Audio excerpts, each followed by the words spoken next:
Welcome to Think Free with Stephen and Daniel. two brothers breaking down ideas and ways of thinking about this thing we call life. Unlock your mind to explore more than you ever thought possible. Think Free. Hey, Daniel. Hey, morning. Good morning. I thought we could talk about the power of story today. And I thought I could start with the recent thing that happened to us, which was a car accident.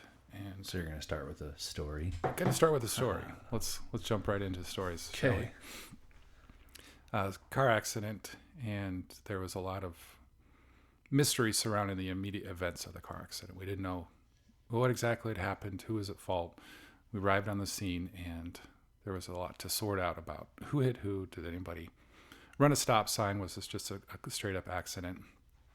And so the police, as they often do, were there, and they interviewed the driver of both vehicles, and they interviewed a witness.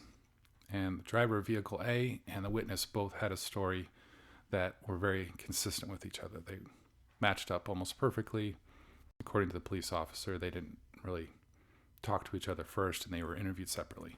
And the driver of car B, or driver B, had a different story that didn't line up with it too.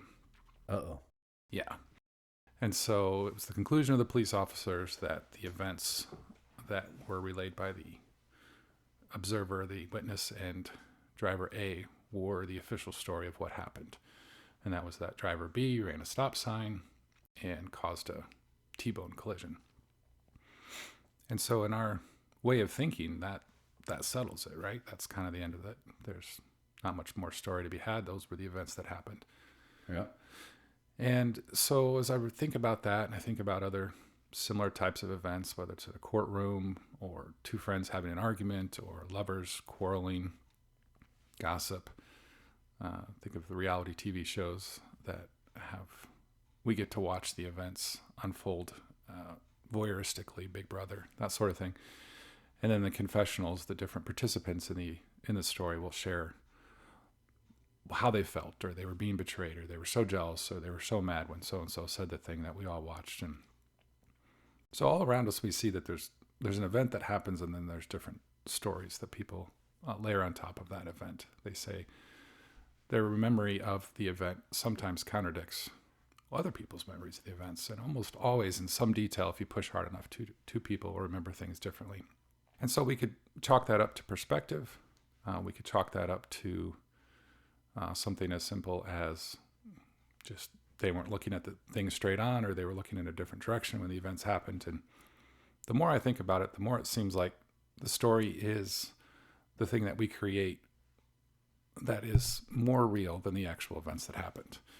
And so in our minds, when we experience something, we don't just experience it objectively or without any color. We always add our own color. We always put our own take on it. And that really becomes the thing that happened, much more than a videotape or just a recording of the thing that happened. It's our perception, what we add to it based on our own preconceived notions, based on our biases, based on our preferences, based on our pain and trauma and wounding. And so just like in our real life, what we call our real life, in our mind, the way that we remember events seems to be so much more important than what may have happened on the surface or in the physical realm. And so I think about this when I look at a lot of events that occur, whether it's on the political stage, whether it's cultural wars, whether it's anywhere that you see people disagreeing, arguing, having a difference of perspective. I always start to ask myself, what's the story they're telling themselves about that event?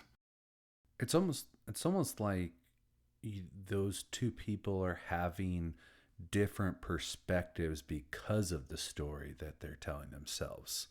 Yes. So that they're having a different viewpoint, different perspective of the situation, of the event that happened, because almost kind of like we've talked about before, they're standing on two different platforms, or standing in a different spot because of them telling themselves those stories. Those stories. Yeah, about who they are in that situation, what happened. Yeah. Mm-hmm. Right. And so yeah, then it becomes a question of, does their different perspective inform their story, or does their story inform their perspective? Do we bring a story to any event that happens, and then we call that our perspective? Or is it literally just where we are standing in space and where we're facing, or what our ears are picking up, that then informs our story? And I think like you're saying, it's probably both. It's probably an interplay of the two. And so rather than just say, well, from my perspective, it was this, this, and this, and you may have a different perspective, and I think my perspective is more accurate or more legitimate or more in touch with what really happened, I found it more helpful to acknowledge that in any event, any circumstance, each person's story is equally true, equally viable, because the story is all we have, because the story is all that really exists, all that really happens is the stories we tell ourselves about the things that we experience. In the same way that a moment ago doesn't exist, and a moment from now doesn't exist. Only thing that, as we know, that really exists is the moment that we're in.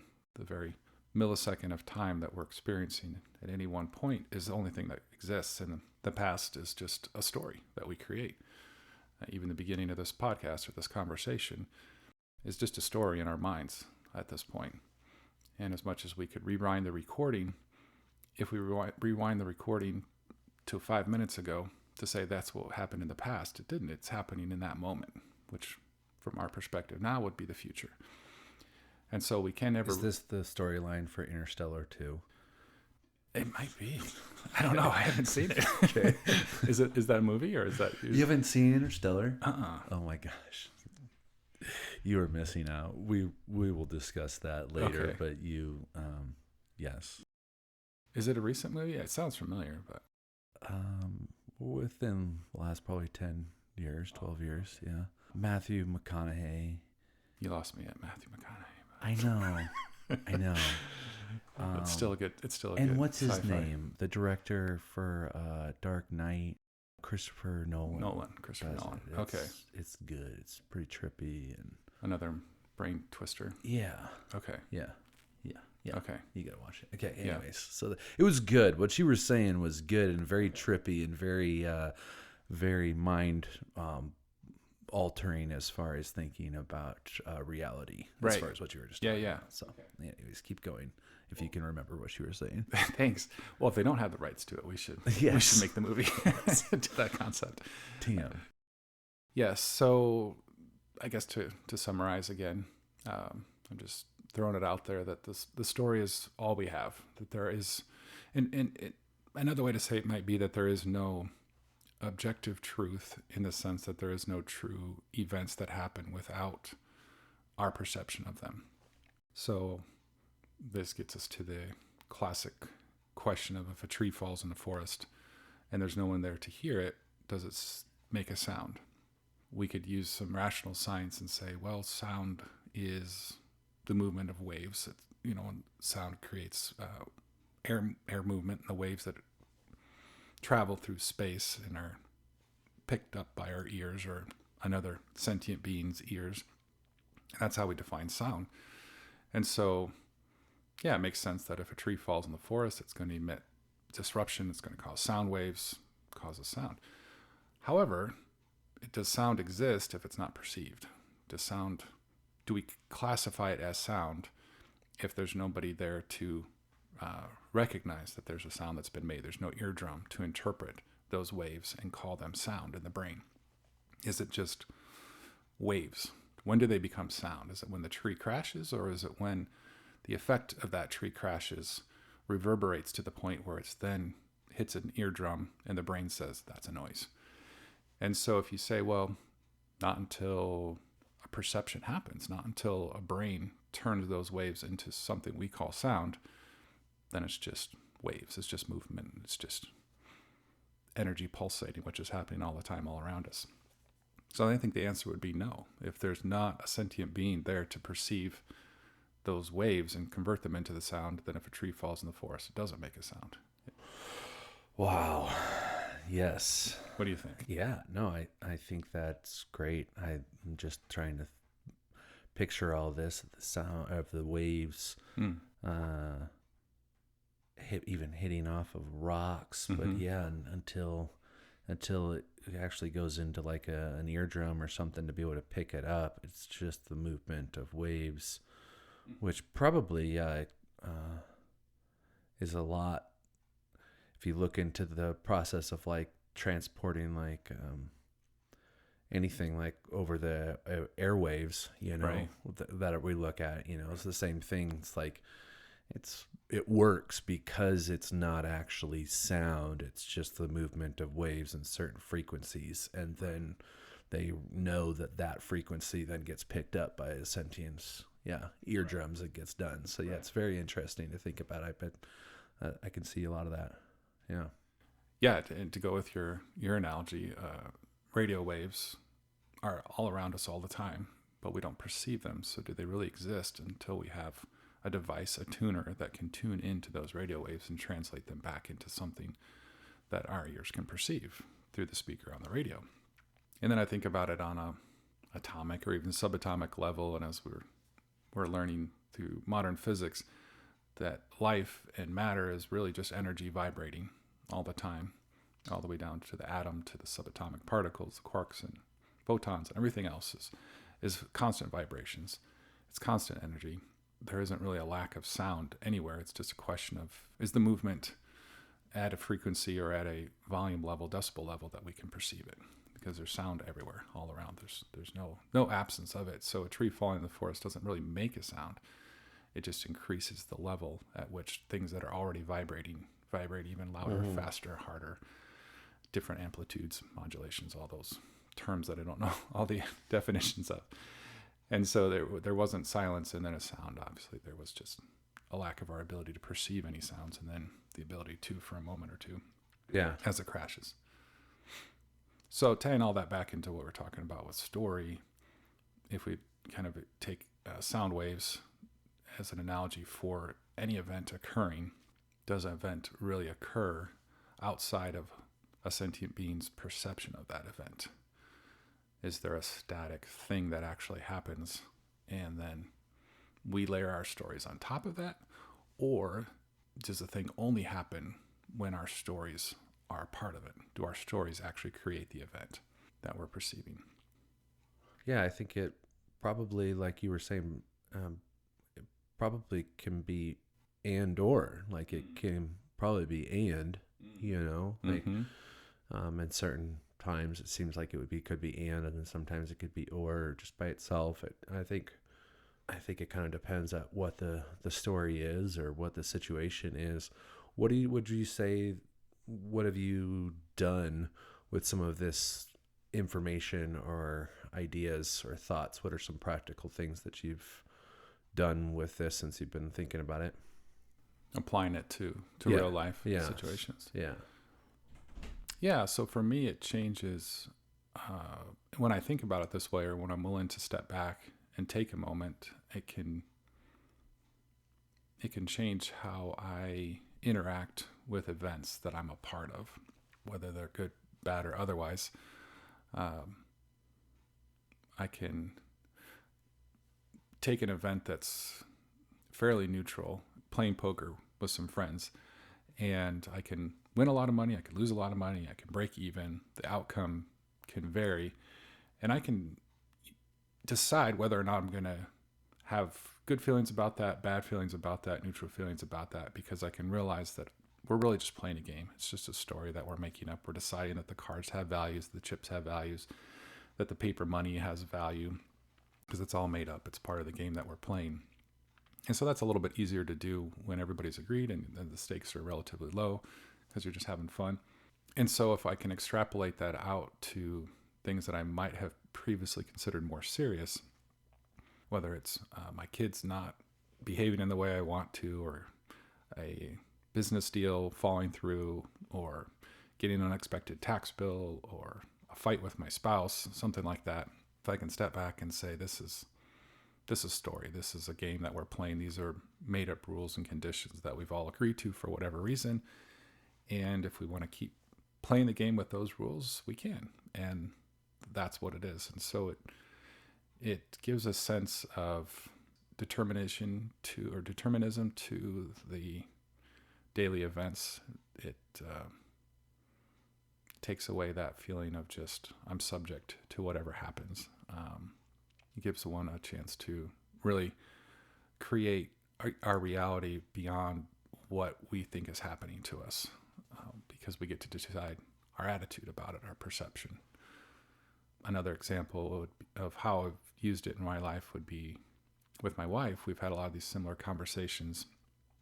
And if we have a misunderstanding, if we have an argument, if one of us gets our feelings hurt by something the other person did or said, it used to be that we would spend a lot of time trying to point out where they messed up or where the confusion came in or how they could have done something differently or how we were hurt. And we found that if we change the dialogue to something more like, here's the story I'm telling myself about what just happened. I'm telling myself a story that if I don't come through for you in the way that I think you want me to, then I'm going to be a bad husband, or I'm going to have let you down, and that's really hard for me. And then that gives her or the other person in this scenario a chance to say, wow, that's interesting, because the story I'm telling myself is that it's up to me to do A, B, and C. Mm-hmm. And now we can break down the stories and examine our actual motives and our actual intent and what's informing the other statements that we're making. Because before we bring in the language of the story I'm telling myself, whether we intend to or not, most of our communication is, this is what's happening. Mm-hmm. You did this. I felt that. You did this. When I did this, you did this, and so on. And we're saying it in language that states it's an objective truth. It's a reality. It's not. I think saying the story that I'm telling myself is very disarming. Yes. That's a good way to say it. Mm-hmm. Because it's almost like it's implying that you're wrong, like yourself is wrong, like the story I'm telling myself, like you're almost like implying that what I'm saying probably isn't true or might not be true, but this is like just kind of just factual, like this is what it is. Whereas, when I could see what you're saying, when you say, from my perspective, you're going, well, from where I'm sitting, right. It looks like you did this, and this type of a thing. And I haven't really thought about that with relationally, changing that vernacular a little bit on there to be able to disarm, basically getting the same thing across, but you're coming at it from a different avenue that I think really disarms the other person of not having to get just defensive to say, yeah, that's the only way that it could be. You're perceiving it that way. You're not stupid, so it's probably right. Yeah. I like that. Yeah. Yeah, it's a great clarification. I think I'd add to that it's definitely disarming. It takes responsibility for the person saying, this is the story I'm telling myself. And for me, it also says, it's implied in the statement, the way we talk about it is there's 10 different stories, 20 different stories that a person could be holding on to right now, or could be accessing, or could be using to interpret these events. And so let me just tell you, out of those 10 options, here's the story I've chosen for this moment, or that seems obvious to me, or right to me, or feels like the truest way to describe this reality. And a lot of times it's subconscious decisions. Exactly. 100%. Great point. And that's really the biggest value, is it takes that subconscious story and brings it into the conscious so that you can actually talk about it and look at it. If one of us says, well, here's the story I'm telling myself, the other person never feels any inclination or impulse to say, well, your story's wrong. because we're not in the right or wrong category anymore. We've left the binary, we've left the dualism of your story's wrong, my story's right, or vice versa. So we're no longer having a conversation about which story should we go with. We're just recognizing that both of our approaches or motivations are fueled by stories that we're telling ourselves. So let's just say it, and that does the disarming, like you said. It really neutralizes a lot of any tension or aggression there. Rarely do we ever pick apart or criticize each other's stories, or even our own, because that's not the point. That's really not what's necessary. What's necessary is to make what was previously unconscious conscious, and to own where we're coming from. It could be saying like my motivation or what I'm understanding here. And then which of us is right or wrong, again, isn't important. There's not a matter of which story is true. And I think it goes back to what I was saying at the beginning. I think both stories are true. And any of those 10 other stories would also be true, because it isn't about what were the actual events or the facts of the event. What's more true is the story we tell ourselves in any event, in any circumstance, whether it's business dealing or relational or car crash or making a podcast, thinking about the future, thinking about the past. The stories are what shape us, are what form us, and what give us our divine quality of creating reality. We can create reality with our hands, with our feet, with our mouths, with our bodies, and much more influentially, we create it with our minds, with the story that we tell ourselves about the things that we're doing. I like it. That's good. I think it's a very easy and helpful step or process or way of thinking or analyzing. Doesn't have to be, it can go very deep and very down a rabbit hole as far as reality, but it can also be very simplistic in being able to be understood and be used, I think, to be able to provide some value. So that's cool. Practical application there. Yeah, that's right. You can kind of go off into the weeds a little bit with the theoretical side of it, and also has not only relational. The other place that I find it helpful is when I'm engaging with bigger events, not just the one-on-one, but more of a we space or a cultural event, whether it's a hot button social issue on social media or something that's happening in the news or a local event that's getting a lot of controversy.